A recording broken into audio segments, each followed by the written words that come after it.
সুপ্রিয় দর্শক, আসসালামু আলাইকুম। সবাইকে স্বাগত জানাচ্ছি আজকের গুরুত্বপূর্ণ সংবাদে। প্রথমেই জানিয়ে দিচ্ছি সংবাদ শিরোনাম, পরে বিস্তারিত। পাবনায় বিএনপির দুই পক্ষের সংঘর্ষ। এদিকে সমঝোতা হয়নি জামায়াত ও ইসলামী আন্দোলনের ভিন্ন চিন্তা। এরপর থাকছে টানা ৮ মাস দেশের ভেতর যেভাবে পালিয়ে বেরিয়েছেন মোমেন। সর্বশেষ নীলফামারীতে নিষিদ্ধ আ লীগের ৮ নেতা গ্রেফতার। শুনছিলেন সংবাদ শিরোনাম, এখন বিস্তারিত। তার আগে হৃদয় ছুঁয়ে যাওয়া একটি অনুরোধ।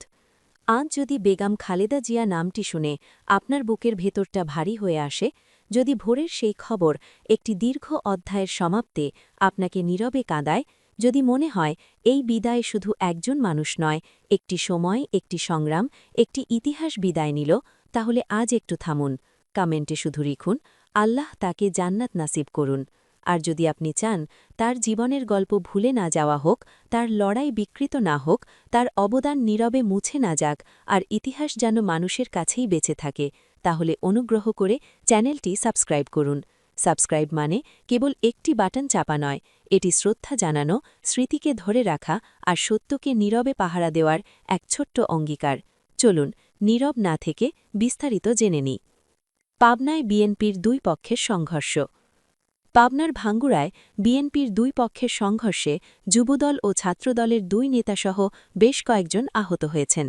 মঙ্গলবার ১৩ জানুয়ারি রাতে পৌর শহরের শরৎনগর বাজারে পাবনা ৩ আসনের বিএনপি মনোনীত প্রার্থী কেন্দ্রীয় কৃষক দলের সভাপতি হাসান জাফির তুহিনের সঙ্গে যুবদল নেতা রিপন ও ছাত্রদল নেতা আলমগীর সহ নেতাকর্মীদের একাংশের একটি আলোচনা সভা শেষে এই ঘটনা ঘটে।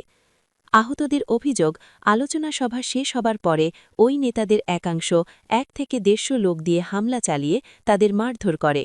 আহত ছাত্রদল নেতা আলমগীর হোসেন বলেন, সভায় আমরা শুধুমাত্র তুহিনের সঙ্গে বসে আলাপ করতে চেয়েছিলাম। সেখানে পূর্বে কখনো আমাদের খোঁজ নেয়নি, এরকম কিছু সিনিয়র নেতা আসলে আমাদের অনেকেই তাতে আপত্তি তোলেন। এটা ঠিক। পরে সঙ্গে সঙ্গে আমরা বিষয়টি নিয়ে দুঃখ প্রকাশ করে ক্ষমা চাই। এরপরও সভা শেষে ছাত্রদল নেতা লিখন সরকার, বায়েজিদ ও কৃষক দল নেতা মাসুম সহ ১ থেকে ১৫০ লোক এসে আমাদের বেধড়ক মারধর করে। এই ঘটনায় আমরা ৬০ থেকে ৮ জন আহত হয়েছি। আমরা এর বিচার চাই। উপজেলা ছাত্রদলের সদস্য সচিব লিখন সরকার বলেন, তারা মিথ্যা অভিযোগ করছেন। সেদিনের সভায় সিনিয়র নেতাদের তারা ডাকেনি। হাসান জাফির তুহিন সিনিয়র নেতাদের ডাকলে উল্টো তারা হট্টগোল করে। পরে সভা শেষে আরেকটি পক্ষের সাথে আহতদের ঝামেলা হয়। এ সময় আমি ও কৃষক দলের সভাপতিসহ কয়েকজন গিয়ে সেটি মেটানোর চেষ্টা করি, কিন্তু এখন তারা উদ্দেশ্যমূলকভাবে আমাদের বিরুদ্ধে অভিযোগ তুলছেন। উপজেলা বিএনপির আহ্বায়ক নূর মুজাহিদ স্বপন বলেন, এটি বড় কোনো ঘটনা নয়। নিজেদের মধ্যে ভুল বুঝাবুঝির জায়গা থেকে ঘটনাটি ঘটে, পরে তারা উভয় পক্ষই বিষয়টি মীমাংসা করে নিয়েছে। ভাঙ্গুড়া থানার ভারপ্রাপ্ত অফিসার এম মুস্তাফিজুর রহমান বলেন, ঘটনাটি শুনেছি, তবে কেউ লিখিত অভিযোগ দেয়নি। অভিযোগ পেলে আইনগত ব্যবস্থা নেওয়া হবে। এদিকে সমঝোতা ভাঙনের মুখে ইসলামপন্থী জোট। জামায়াত ইসলামী আন্দোলনের বৈঠক ব্যর্থ, ভিন্ন পথে হাঁটার ইঙ্গিত। ত্রয়োদশ জাতীয় সংসদ নির্বাচনকে সামনে রেখে ইসলামপন্থী রাজনীতির সবচেয়ে আলোচিত জোট জামায়াতে ইসলামী ও ইসলামী আন্দোলন বাংলাদেশের মধ্যে আসন সমঝোতা নিয়ে চূড়ান্ত ফাটল স্পষ্ট হয়ে উঠছে। দফায় দফায় বৈঠক, রাতভর আলোচনা, সংবাদ সম্মেলনের ঘোষণা, সবকিছুর পরও শেষ পর্যন্ত সমঝোতায় পৌঁছতে পারেনি দুই দল।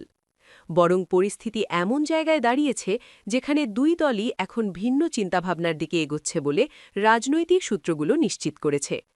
বুধবার বিকেলে জামায়াতের পক্ষ থেকে জানানো হয়েছিল বিকেল 4:30টায় আসন সমঝোতা নিয়ে আনুষ্ঠানিক ঘোষণা আসবে, কিন্তু দুপুর গড়াতেই নাটকীয় মোড়। হঠাৎ করেই সংবাদ সম্মেলন স্থগিত।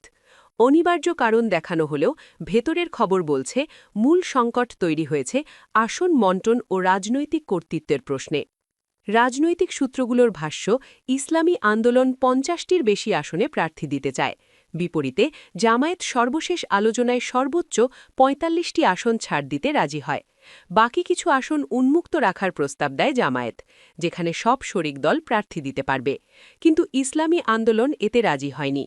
তারা বরং মোট আসনের অন্তত ১০% উন্মুক্ত রাখার দাবি তোলে, যা জামায়াত সরাসরি নাকচ করে দেয়। এতেই খুব চরমে পৌঁছায়।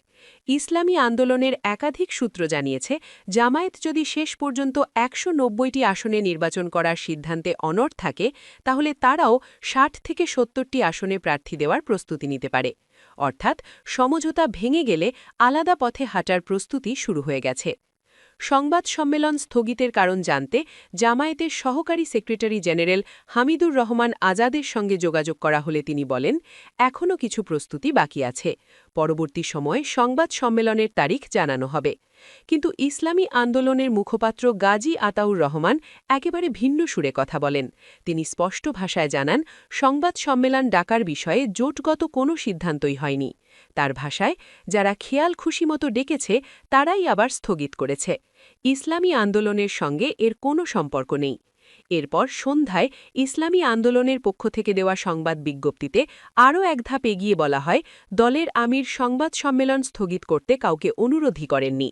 এতে করে দুই দলের মধ্যে দূরত্ব আরও প্রকাশ্যে চলে আসে। আলাদা জোটের প্রস্তুতি? সমঝোতা ভেঙে গেলে ইসলামী আন্দোলন যে বিকল্প পথে হাঁটতে প্রস্তুত, তারও স্পষ্ট ইঙ্গিত মিলছে। দলটির একাধিক সূত্র জানিয়েছে, তারা ইতোমধ্যে ৮টি রাজনৈতিক দলের সঙ্গে নতুন করে যোগাযোগ শুরু করেছে। এর মধ্যে রয়েছে বাংলাদেশ খেলাফত মজলিস, বাংলাদেশ খেলাফত আন্দোলন, বাংলাদেশ নেজামে ইসলাম পার্টি, এবি পার্টি, জাগবা ও অন্যান্য কয়েকটি দল। এমনকি বাংলাদেশ লেবার পার্টির সঙ্গেও যোগাযোগ চলছে বলে জানা যাচ্ছে। ইসলামী আন্দোলন চায় জামায়াত ১৫০ আসনে সীমাবদ্ধ থাকুক। এতে রাজি হলে তারা আবারও বৃহত্তর সমঝোতার পথে ফিরতে পারে। প্রয়োজনে জাতীয় নাগরিক পার্টি এনসিপিকেও এই আলোচনায় আনার চিন্তা রয়েছে। শেষ পর্যন্ত অপেক্ষা করবে জামায়াত? জামায়াত সংশ্লিষ্ট সূত্র বলছে, ইসলামী আন্দোলন শুধু আসন সংখ্যা নয়, সম্ভাব্য সরকার গঠনের ক্ষেত্রে সরকার প্রধান ও রাষ্ট্রপ্রধান কে হবেন সেটিও আগেই জানতে চায়। জামায়াতের মতে এটি এখন আলোচনার সময় নয়। ফলে ইসলামী আন্দোলনের অনড় অবস্থান চলতে থাকলে তাদের বাদ দিয়েই অন্য দলগুলোকে নিয়ে সমঝোতা চূড়ান্ত করার চিন্তাও করছে জামায়াত। তবে জামায়াতের কেন্দ্রীয় কমিটির এক নেতার নাম না প্রকাশ করার শর্তে জানিয়েছেন, ইসলামী আন্দোলন যদি শেষ পর্যন্ত ক্ষোভ ভুলে আলোচনায় ফিরতে চায়, তাহলে জামায়াত অপেক্ষা করতে প্রস্তুত। মনোনয়নপত্র প্রত্যাহারের শেষ দিন ২০ জানুয়ারি, আর ভোট ১২ ফেব্রুয়ারি। এর মধ্যেই কি ভেঙে যাবে ইসলামপন্থী জোট, নাকি শেষ মুহূর্তে হবে নাটকীয় সমঝোতা? রাজনীতির মাঠে আপাতত সবকিছুই অনিশ্চিত, আর সেই অনিশ্চিততাই এখন সবচেয়ে বড় চমক।